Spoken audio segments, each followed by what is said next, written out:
Good evening. Come on in, have a seat. Welcome to Elmore Church of Christ Wednesday night Bible study.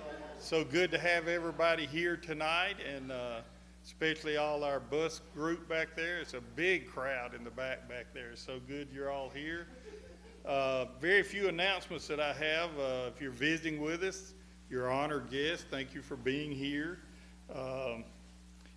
Stan Taylor will be doing the prayer in just a second. David Hester, just pick a song. When you get it, tell me what number it is. 667. How about that one? Turn your book to 667. We sent an email out. Jeannie Carlisle's grandfather, Don Gay, passed away. Is there any funeral arrangements yet?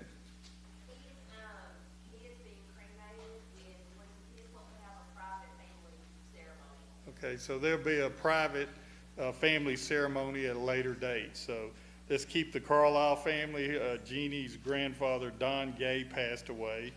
And then just got a note, the dean of Faulkner Bible Department, Todd Brenderman, his mother passed away yesterday. So we want to keep that family in your prayer. And we sent out an email on Brother Cup. There was a little misunderstanding on the announcement Sunday. He wasn't already in Birmingham. His test was yesterday in Birmingham. And as I remember, they found that, he still has a problem in his heart, but it's not much worse or any worse than it was. So they're going to have him come back at a later time. But let's keep Brother Cup in your prayers, that his heart will be healed and he'll be feeling a lot better. Is there any other prayer request tonight? Brandy's having surgery tomorrow. Brandy Carlisle's having surgery tomorrow, so add that to the prayer list. Any others? Did I miss anybody? Yes, ma'am. Melissa Whitehead is asked for prayers. Melissa Whitehead. Well, again, get your book, 667. Please stand. The voice of the Savior says, come. The cross where he died is his side. He now at the cross there is room. Are you coming to Jesus tonight? Are you coming to Jesus tonight? Are you coming to Jesus tonight? The bride and the Spirit invite.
All right, so now we are ready to continue our study of 1 Corinthians, and we're about to enter into a section of the book. If it was tough already going up to this point, it's not getting any easier, let me tell you. Chapter 11 in particular, what we're about to enter into is one that is quite controversial among brethren, as we will shortly see. But I hope that things that we talk about will be of benefit. I will say this: we may spend at least this week and next week on this chapter, and for obvious reasons once we start into it. So I want to get through the easy verse, which is verse 1. Be followers of me, just as I also am of Christ. We can just go ahead and shut down the class now because we've gone through a good verse. No, you know better than I do. Yes, ma'am? 1 Corinthians 11. Sorry. 1 Corinthians 11. Verse 1, be followers of me, even as I also am of Christ. We can follow that easily. We know what that's talking about.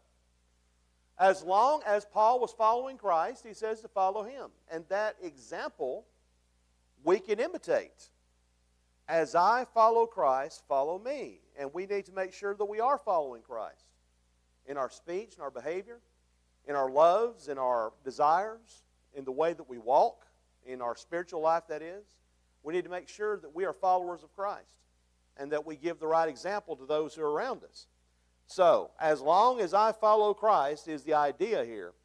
Be followers of me. And then he says in verse 2, now I praise you because you remember me in everything and hold firmly to the traditions, just as I delivered them to you. Notice he begins with the word of praise to the Corinthian brethren before he drops the hammer. Before he gets into some of the negativity that he's going to be entering into in the next section. So notice he says that he delivered the traditions and he told them to hold firmly to them. Now this does nothing for Roman Catholic tradition. Roman Catholic tradition says that these traditions are handed down by the apostles to the magisterium and through an unbroken line of succession of popes along with the magisterium down to the present day. And by traditions, they mean anything the Roman Catholic Church, particularly the Pope, says is all right. When he speaks ex cathedra, that means it's from God. And the magisterium supports it. And then the scriptures fall in there somewhere. Well, you know, the fact is, there's no magisterium in the New Testament. There's no Pope in the New Testament. So the traditions he's talking about are apostolic traditions. Traditions that were taught, both orally and in written form, inspired tradition, which eventually made it into the New Testament. So that's what he's describing here. So he begins with this word of praise, and then he says in verse 3, but I want you to understand that Christ is the head of every man, and the man is the head of a woman, and God is the head of Christ. He starts out this entire section that we're entering into by entering into the authority principle. That is to say, headship. God, Christ, man, woman, which is the basic structure. We're talking spiritually now. We're not talking about in matters of government. We're not talking about in the business field. We're talking about spiritually. Spiritually speaking, this holds true. And so why is Paul bringing this up? Because there is a problem in Corinth that needs to be addressed. And he's not going to address it immediately. He's going to get there. Eventually, when he comes to chapter 14, he deals with the problem that he is introducing here. But what he's doing is he's setting things up for them to see the problem that exists in Corinth needs to be corrected. Which is, in a nutshell, there were certain women in the congregation, particularly wives of the prophets in the church at Corinth, that were speaking out. Not just speaking out, they were trying to actually speak in the presence of men in mixed assemblies. They were imitating what they were seeing in the pagan temple in Corinth, and I would add, in pagan temples in general. Because in pagan temples in the first century, you have a female leadership. Priestesses were the norm. And they would take the lead in their pagan cultic services and also in speaking before the entire assembly, whether it's men and women, whether it's just women, whether it's just men. And so some of the wives of the prophets here in Corinth were being influenced by that, apparently. And they were imitating some of what they knew about. And so Paul's aware of it, and he knows he has to address it, but he has to take one step at a time. And so he addresses the authority structure that he says here in verse 3. And it's God, Christ, man, woman, as we've said. And then he addresses an issue which brethren over the years have discussed and argued, and some have debated. And even to this day, there are some brethren that hold fast to a view that women cannot worship God without having a covering on their head. Do you remember the day? Some of you, and I won't say who. Some of you might remember a day when women in general would come to church with hats on. You remember that? You know, the more elaborate, beautiful the hat, you know, that made a splash in church. Well, there were some of our brethren that really thought that that hat was ordained by God. That is, there had to be a covering on the head. And then there are others who believe that if you put a doily on top of your head, apparently, a lace doily of some sort that drapes down over the face, that suffices for the covering. And never forget, the first place I ever preached full-time after Brenda and I got married was Quintown, Alabama, in western Jefferson County, right on the Walker County, Jefferson County line. In fact, when you entered into the building, you were in Walker County. When you exited the building, you were in Jefferson County. Kid you not. So when I was in the pulpit, I was a Walker County preacher. When I exited the building, I was living in Jefferson County. And Quintown was an interesting place in the sense that it used to be a coal mining town. Then all the coal mines shut down in Walker County, and then they had beer joints all over the place. So when Randy Bailey was the preacher there before me, several years before me, we traded notes when I first met him about our experiences at Quintown. Those beer joints were still in operation to a large extent, but the elders of the congregation were buying up all those beer joints and shutting them down. So they eventually shut down all the beer joints around the church building there in Quintown. Well, there always was a good presence at Quintown. They had a good congregation, strong youth group. For many years after I left, they were still going strong on that. Well, the first year I was there, I learned that they had a decoration day. You know, in Alabama and in the South, the decoration days are big in May. You know, fourth Sunday in May is when you decorate the graves. Well, that was the case at Quintown. There were people that would come from all around to decorate the graves. So we had a large number for the Bible class, and I'm thinking, wow, this is great, you know. And then after the Bible class is over, after I finish teaching, and it's in between Bible class and worship, all of a sudden I see several women who are visiting. They reach into their purses and pull out these doilies and start putting them on their heads. And I'm thinking, okay. I've never seen this. I've heard Daddy talk about it, heard Mama talk about it, never seen it. Well, they didn't make a big deal of it. And, of course, the brethren at Quintown were used to them coming and doing that, so it wasn't a big thing. But there are brethren, still, to this day, that think that a woman has to have her head covered to worship God acceptably. But is that what this passage that we're about to enter into teaches? It is a hermeneutics question. That is a question of biblical interpretation. Is it correct hermeneutics to conclude that all Christian women must have their head covered in order to worship God acceptably? Well, let's read the passage through first.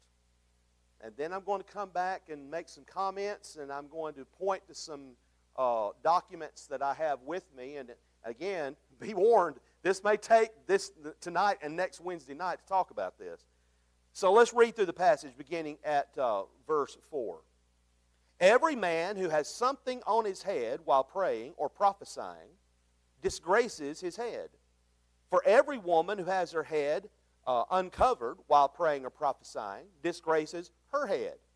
For she is one and the same as the woman whose head is shaved. For if a woman does not cover her head, let her also have her hair cut off. But if it is disgraceful for a woman to have her hair cut off of her head, or her head shaved, let her cover her head. For a man ought not to have his head covered, since he is in the image and glory of God. But the woman is the glory of man. For man does not originate with woman, but woman from man. For indeed, man was not created for the woman's sake, but woman for the man's sake. Therefore, the woman ought to have a symbol of authority on her head because of the angels. However, in the Lord, neither is woman independent of man, nor is man independent of woman. For as the woman originates from the man, so also the man has his birth through the woman. And all things originate from God. Judge for yourselves. Is it proper for a woman to pray to God with her head uncovered? Does not even nature itself teach you that if a man has long hair, it is a dishonor to him? But if a woman has long hair, it is a glory to her, for her hair is given to her for a covering. But if one is inclined to be contentious, we have no other practice, nor have the churches of God. So now, what is your thought? Not going to do that. This passage makes some interesting statements. And Paul uses interesting language in describing this whole situation. What you have described here is a custom that was in place in Corinth in general and in the church in particular. This custom was women covering their head while they are involved in a religious service. And apparently what was going on in Corinth was the women who had their heads covered when they came in were uncovering their head when they prayed and prophesied. Now notice that. Praying and prophesying. So that indicates, at least to me, that there's something else going on other than just an ordinary worship service. You've got some women who have the gift of prophecy, who decide to exercise that gift in a mixed assembly. And the way that they do that is by uncovering their head to make it easier for them to speak. Because if you have something over your face, it's going to muffle your voice a bit. It's going to make it a little bit harder for people to understand. But if you uncover your face, if you uncover your head, it's easier for you to speak out. So that's part of what's going on here. So, he's addressing this custom that's going on. And notice the language that he uses throughout this passage. He says, let me find here. Oh, yes, verse 7. For a man ought not to have his head covered. Verse 10. Therefore, the woman ought to have a symbol of authority on her head. And then, let's see, verse 12. Oh, verse 13. Judge for yourselves, is it proper for a woman to pray to God with her head uncovered? So notice, he says, you ought to do it. It's proper. It's fitting. He uses words that are carefully chosen. That's another marker to me in this passage.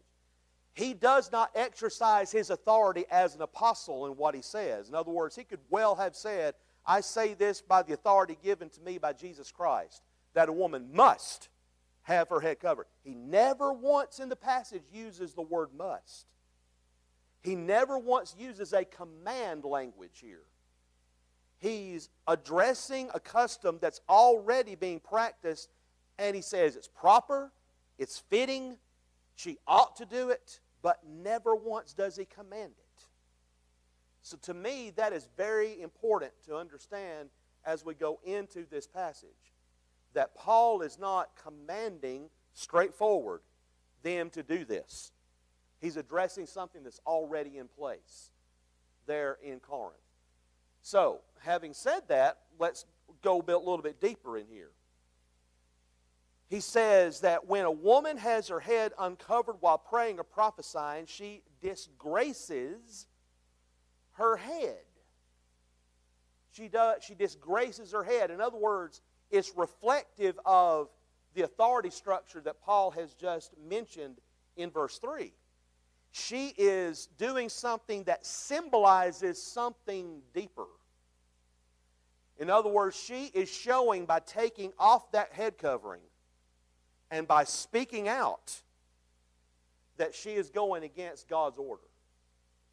So it's interesting to me, not only in the English translation, but especially in the Greek text, how Paul, his words are carefully chosen. Very carefully chosen. He's addressing something that's already in place. Yes, sir.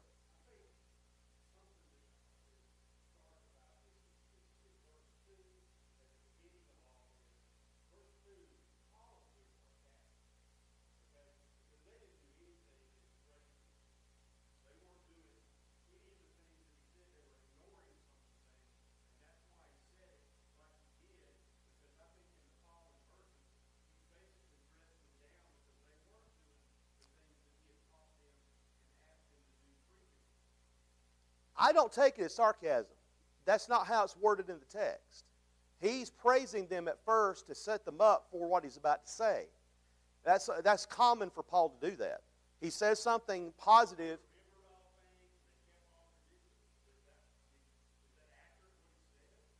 Well, is he lying?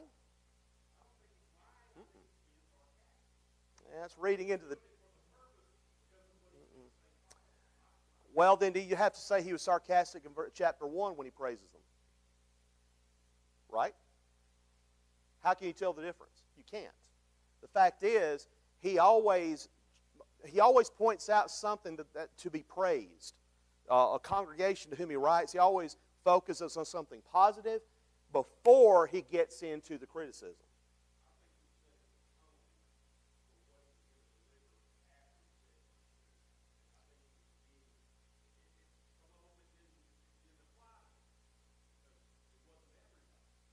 I just think it's a little.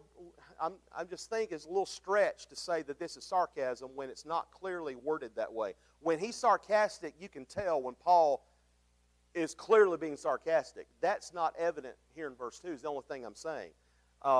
That's the only reason why I push back on that, because there's no real clear indication in the text that that's what he's doing. Just the opposite. I mean, it's in the midst of talking about being imitators of him, about the wanting them to understand the authority structure, and then he gets into the problem, starts getting into the problem here. And so the wording that he uses throughout this section, verses 4 through 16, is very carefully chosen words. Now, I will say this section, 1 Corinthians 11, 4 through 16, I originally was going to do my dissertation on this.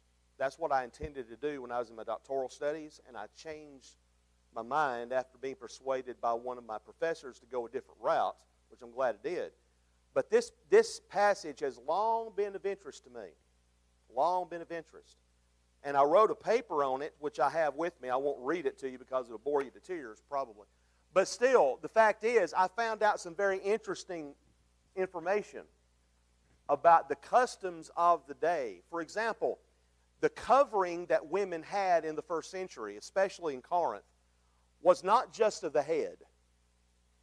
It was a covering that went down past the head that just about covered the whole body. In other words, it is a headdress that served as a covering, a shawl covering of their body. And the covering was on the head was taken back, similar to a hoodie. It would be pulled back this way.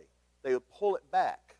We have that evidence from artwork and from things that are written in that day, describing how these women would uncover their heads, and the similar kind of language is used that Paul uses when he talks about covering. Similar language is used, so that gives us an idea that this is the kind of covering that Paul's talking about, that it's a covering that not only covers the head, making it difficult for a woman to speak, but also that it drapes down. So a doily on top of the head is not the covering. That's not it. A hat is not what they were wearing in Corinth. What they were wearing was a shawl of sorts that covered the head that they would have to pull back to the back of the head to be able to speak, to be heard. So that's factoring into this. Also, one verse that really causes difficulty is verse 18. No, verse 10, sorry, verse 10. Therefore, the woman ought to have a symbol of authority on her head because of the angels. Is that what your translation says? The angels? Okay. So why does he say that? I'm seeing shrugs and smiles and don't know. Well, that's the common, I can tell you that's not just the reaction for you, it's also the reaction in scholarship. I don't know how many articles I read in writing this paper where scholars just sort of give up. They say, we don't really know what he's talking about. We don't know why he said that.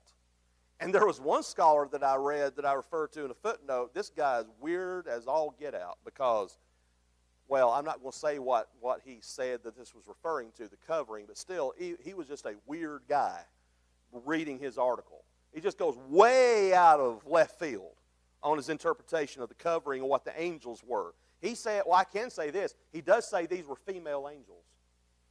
Don't know where he got that idea, but he got that idea. They were female angels from heaven. Crazy, crazy. Well, the word angel, as translated in the New Testament, is the word angelos. You can hear the similarity between angelos and angel, right? Well, that word is a word that can mean angels from heaven, but it can also mean messengers on earth. So in Revelation chapters 2 and 3, when John writes to the 7 churches of Asia, to the angel of the church of Philadelphia write, to the angel of the church at Ephesus write.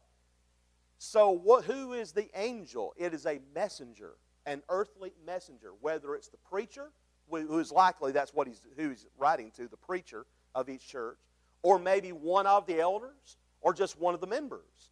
It's a messenger of sorts. I believe, given the context of 1 Corinthians 11, this whole passage, I believe that's what he's referring to. Instead of a heavenly angel, it's an earthly messenger. Now, who were these earthly messengers? Because of the messengers, because of the angels. It would be visitors to the services there at Corinth from other cities and towns. Someone visiting the service at Corinth would see these women uncovering their heads during a worship service and speaking out, perhaps even trying to get up in front of the congregation to speak. And he's saying, you better have a symbol of authority on your head because of these visitors that come in, these messengers. They can go back and tell other congregations what's going on at Corinth. So again, this is something that Paul's addressing where it's a situation that needs to be corrected, but he's careful in how he's handling it. He's very careful in it. Yeah.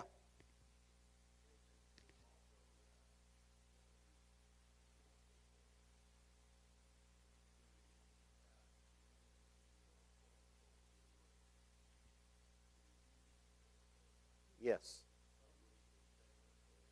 Yes.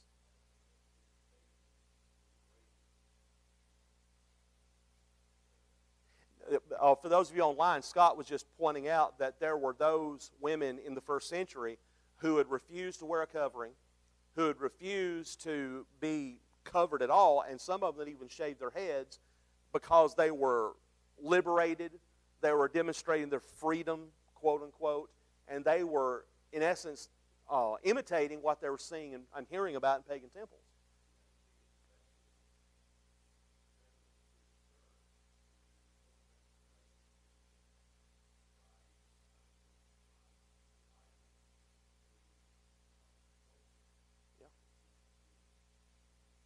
Yeah, in other words, these women that he's describing, that he's about to really go into detail later to describe, these women who had the gift of prophecy were taking a step forward that God would not allow. And it's symbolized, as Paul indicates here, by the fact that they are taking off that covering, which indicates their submission in Corinth. That's what it would show, their submission. Whereas, they're just throwing that aside. Yes.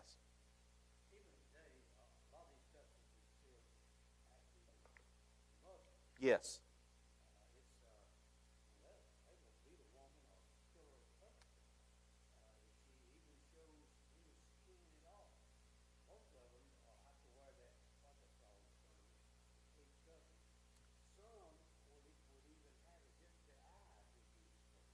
Yes.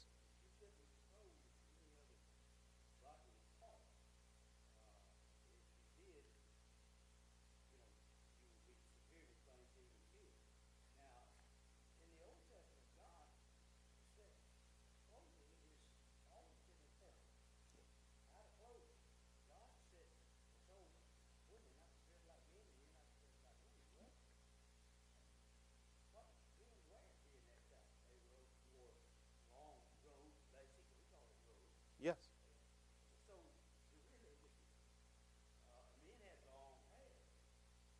In the Old Testament times, some of them did, yes.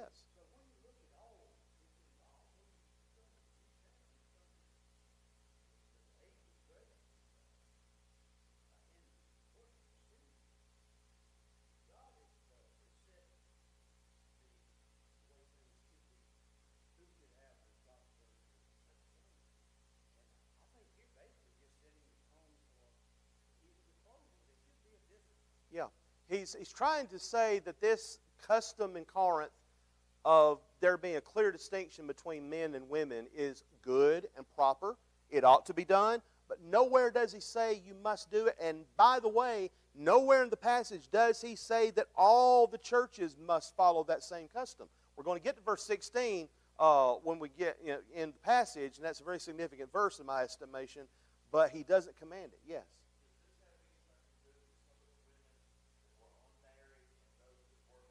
Yes. Yes.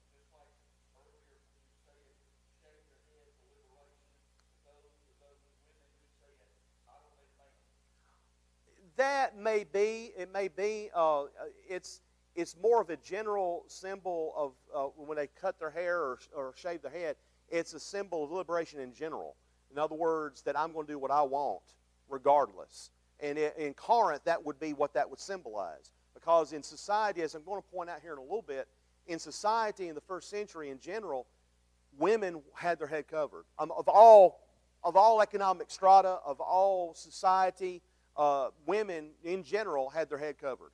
And it was accepted, and especially in Corinth, yes. Yeah, Charlie.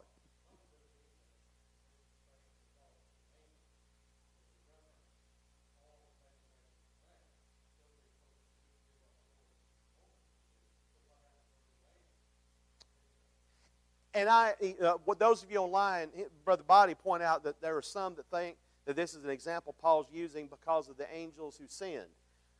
And I understand that, and that's one of the several interpretations given to that verse.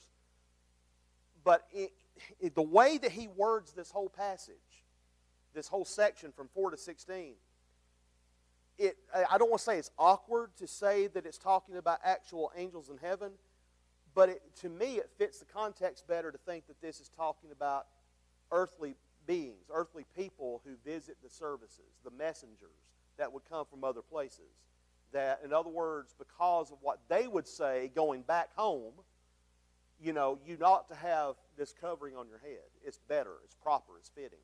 So I agree that that is one interpretation, and I'm not going to dismiss that. But I'm just saying, I take a different tack. Respectfully I do. But still, I can see why that position would be taken. And a lot of scholars do, by the way. You're in line with several New Testament scholars that believe just like that. So you're in good company. So we can battle out to see which scholars are better. just joking. Yes, sir.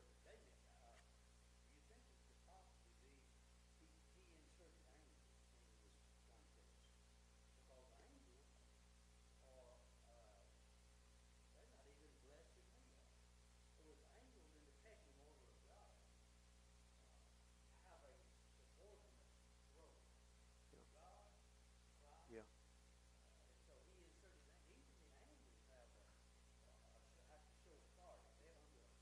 Yeah.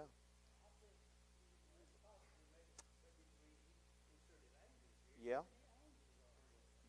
It could very well be. I mean, that's a good point. Similar to what Charlie just said, that even the angels are submissive to God, and so it ought to be that way. I'm not going to completely dismiss that view, even though I think my view is right. No, I'm just kidding. still, it's just one of these interesting verses and an interesting passage that you have to say, what is he talking about? Well, in the general context, he's saying that what you're doing is proper and right and good, and it ought to continue, but not once does he command it. If this is binding today for all Christian women, a head covering during worship, then it should have been practiced by all of God's women in the first century, but there's no indication in the New Testament that it was. The only place you find it going on was at Corinth. That is, this practice, this common practice of women having their heads covered when they come into the worship service. It's a custom, and he uses that kind of phraseology in this text, custom, proper, fitting, to indicate that this is not something that God has set forth to be a law for all Christian women of all time. It's exactly the opposite of that. One thing I wanted to point out before we get a little further is what some of the iconography evidence, and artwork has indicated. There's a pattern from archaeological data that gives us some reference as to the practice of the day. Among the evidence presented is a statue, as far as men, how they were dressed when they worshiped, is a statue of Augustus making a sacrifice. It was displayed in a basilica in the city of Corinth. Augustus is portrayed with his toga, his robe, worn over his head, quote, as it was characteristically in a Roman religious sacrifice, end quote. One scholar goes on to say the religious symbolism of Augustus' covered head would have been unmistakable and quite appropriate, since Augustus had become Pontifex Maximus, the chief priest of Rome, in 13 BC. Two other items depict Nero Caesar. In one, a bronze coin shows him with his hair combed forward in locks that form a fringe around his face. A crown of paired laurel leaves runs from the back of and over the head. A statue portrays Nero similar to Augustus in that the toga is also pulled over the back of his head. So the practice of men covering their heads was in connection with idolatry, but the fact is that the head covering on men had more to do with social division in the ancient world. But then for women, the overwhelming majority of archaeological evidence that we've seen from paintings, statues, and the like depict women with hair wrapped, coiled, and braided. In one clay figurine on both sides are tiers of 4 braids extending in an arc around the face toward the ears. This style is repeated in several variations among all the portraiture that we know of. On occasion, women did wear a devotional head covering. Juvenal writes of a Roman noblewoman, quote, there she stood before the altar, thinking it no shame to veil her head on behalf of a harper. She repeated in due form all the words prescribed to her. Her cheek blanched when the lamb was opened, end quote. That being said, most of what has been unearthed at Corinth shows women having uncovered heads, interestingly. Common everyday practice in Corinth was for women to be uncovered. This indicates that the lack of a head covering was socially acceptable in Paul's day. To this, other scholars agree. One scholar says the women in view in 1 Corinthians 11 were wives, but the context does not necessarily demand such an interpretation. So what I'm pointing out is this. From the archaeological evidence that we know of, it indicates that women had all sorts of hairstyles in the first century. That should not be a shock. And that women in Corinth could have their head uncovered and be accepted socially. But the place where they would have their heads covered was in religious services, particularly pagan services. And that the women who were in the lead of those services would make a big show of uncovering their face, uncovering their head, and speaking out before a mixed assembly, preaching in essence. So that is very important when we get to chapter 14, where Paul addresses specifically the problem among women in the church of Corinth. This is simply the symbol of it. This is not the problem. This is a symbol of the problem that's going on. Now, I want you to look at verse 16. In the New American Standard Bible, which I use, it reads, "But if one is inclined to be contentious, we have no other practice, nor have the churches of God." What does your version read in that verse? How does your version read? But if anyone seems to be contentious, we have no such custom, nor do the churches of God. No such custom. Is that how your version reads? No such custom? Well, the New American Standard Bible, as much as I love to teach from this book, from this Bible, from this version, one of the problems that I have with this version is how it translates that verse 16. It says, no other custom. Let me tell you something. That's not how that word reads in the Greek text. You cannot get other from that word that's translated such. And that's important. That's very important when you're understanding what he's saying here in verse 16. If anyone's going to be argumentative, we have no such custom. What custom? The custom of women being uncovered? No, that was the problem. The custom of having women covered. That's the custom he's talking about. My grandfather, going back to what I referred to at the very beginning, my grandfather for many, many years, when he come to this passage, always said that verse 16 is the key to understanding this whole section. And he did not have a college degree. He did not have training in Greek. But he just went by what the text says in the translation, and he saw immediately that in verse 16, he says, if any man seems to be contentious, we have no such custom. That is to say, we don't practice this. If it's going to be a problem, if it's going to be an argument about it, then it's a custom. That's in fact what one of my schoolmates from Freed Hardeman wrote in his master's thesis, which I have, we have no such custom. He spends a good deal of time, and I won't read the section in its entirety, but he makes the point that the way that this verse reads in the New American Standard Bible, the New International Version, the Revised Standard Version, it refers it as other, while the King James, New King James, and American Standard render it such, no such custom. The English Standard Version, I believe, also says no such custom. That's how it ought to read. These two renderings mean opposite things and add to the exegetical confusion. He says nowhere else in the Bible, is this word translated as such. Nowhere else is it ever translated other. Now, here's something else that's quite interesting. In the massive one-volume commentary of the Bible by, of all things, Abilene Christian University, the Transforming Word is a huge commentary that just about serves as a paperweight on your coffee table. But still, it's got some good nuggets occasionally in there. One of those nuggets is the fellow that writes his notes on 1 Corinthians. He makes the point.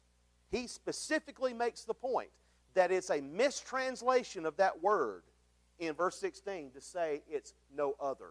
It's an interpretation. It's not a translation.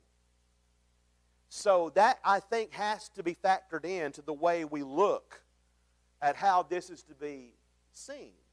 This is not Paul saying that all women must have their head covered to be faithful in service to God.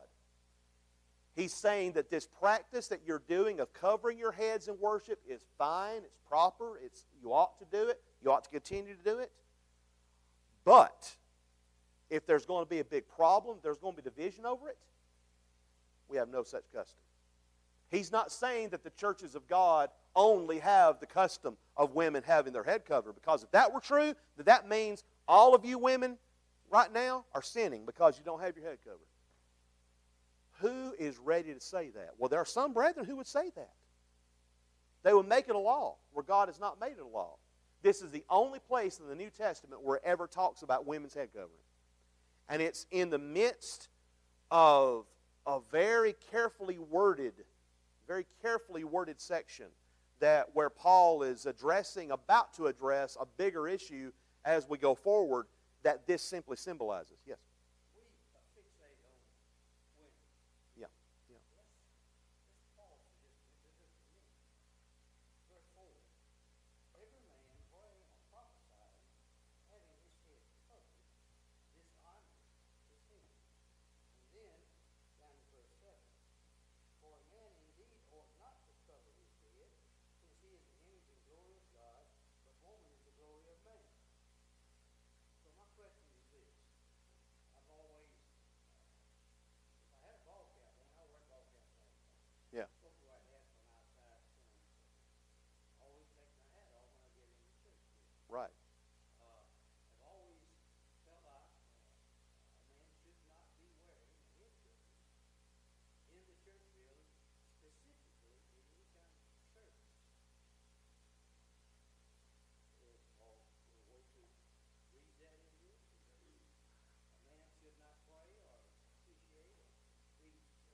Well, I will say this. Again, look carefully, look at the way that Paul words that.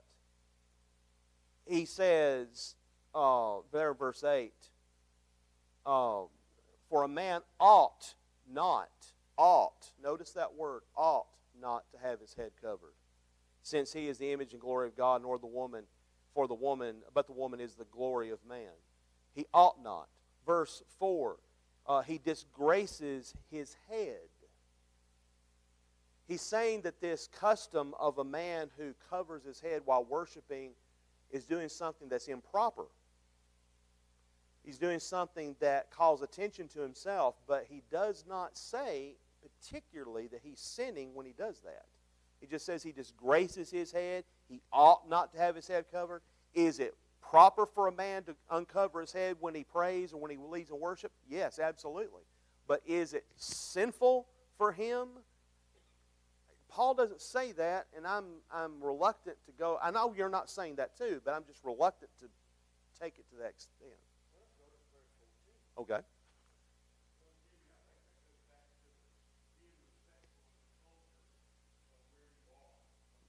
Yes.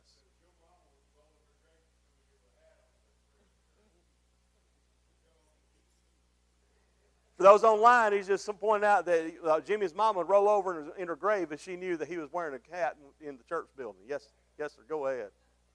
Verse 14.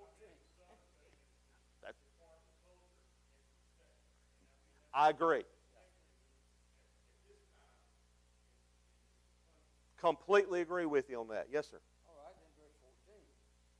Does not even nature itself teach you that if a man has long hair, it is a dishonor to you? Dishonor. Nature.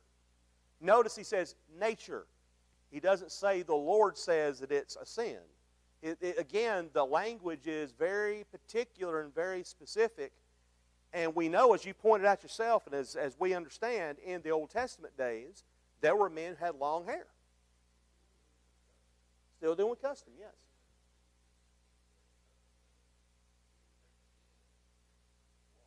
Yeah.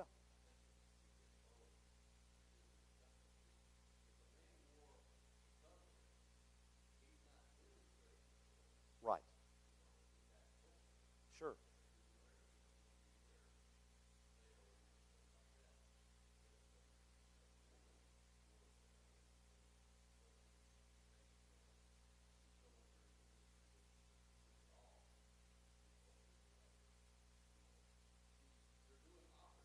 Yes.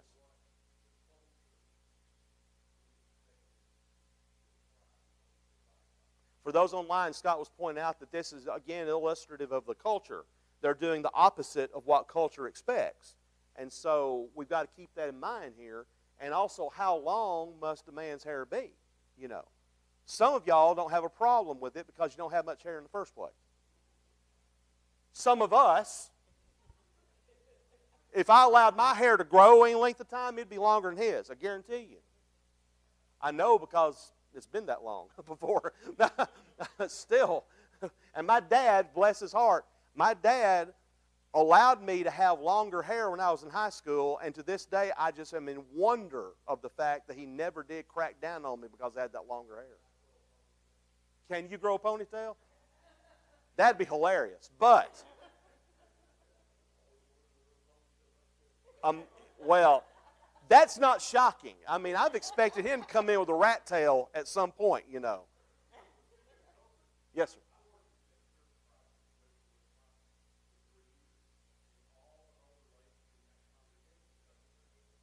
And it's fine. If they choose to do that. Yeah. Right. Yes. Yes.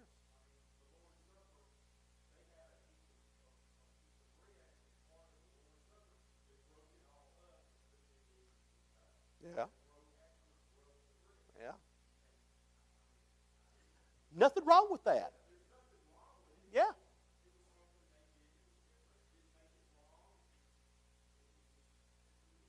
And this gets into hermeneutics. This gets into, yes, Elizabeth, expediency. She knows where I'm going with this because she remembers us talking about it in class. Expediency, hermeneutics, interpretation. How do you interpret these things? Where do you draw the line and make tests of fellowship? Well, of course, what you just described in the church in Wisconsin, them doing things differently, if they're not violating clear passages of Scripture, if they choose to do it that way, fine and dandy. More power to them. Great. But if they then turn right around and say, now, by the way, you're sinning because you don't do it the way we're doing it, that's making a law for God. That's where the problem arises, is when brethren who do something because of custom over the years that they think is part of the will of God start saying that you're sinning because you're not doing it this way.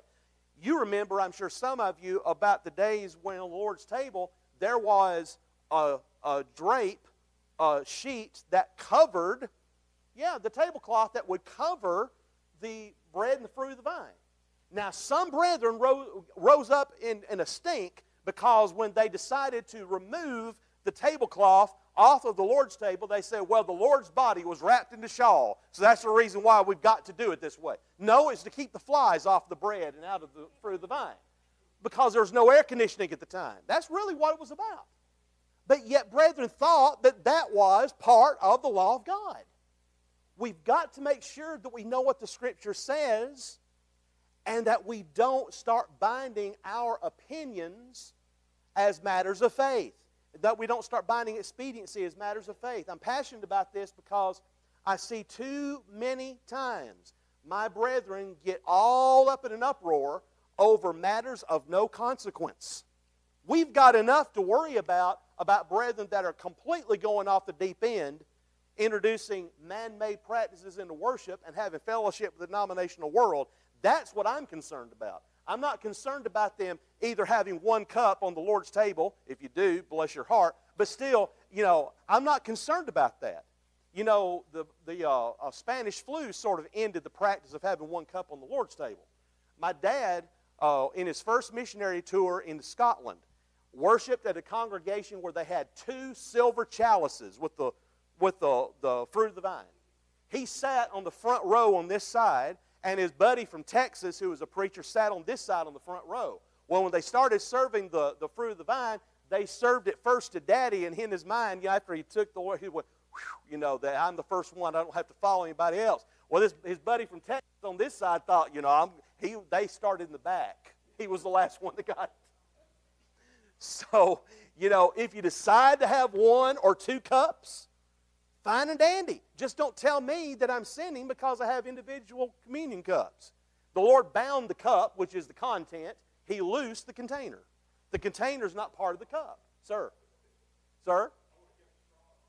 Straw. Well, the thing is, we're talking about a matter of expediency. If a woman decides that she cannot worship God acceptably because if she doesn't have a doily on her head or a hat on her head, bless her heart, go right ahead and do it, But don't tell other women that you are sinning if you don't have a covering on your head. And honestly, ladies, do you want to go back to the days where you had to wear hats? I'm saying no. I mean, it was beautiful hats, let's be honest, And I would venture to say that our black brethren, a lot of our black brethren, the women wear these beautiful, elaborate hats to worship, But still, to say that that's a necessity in worship and in serving God, that's going beyond what the Scripture indicates as far as I'm concerned. And look at there. It's 8 o'clock. Time for us to stop. All right.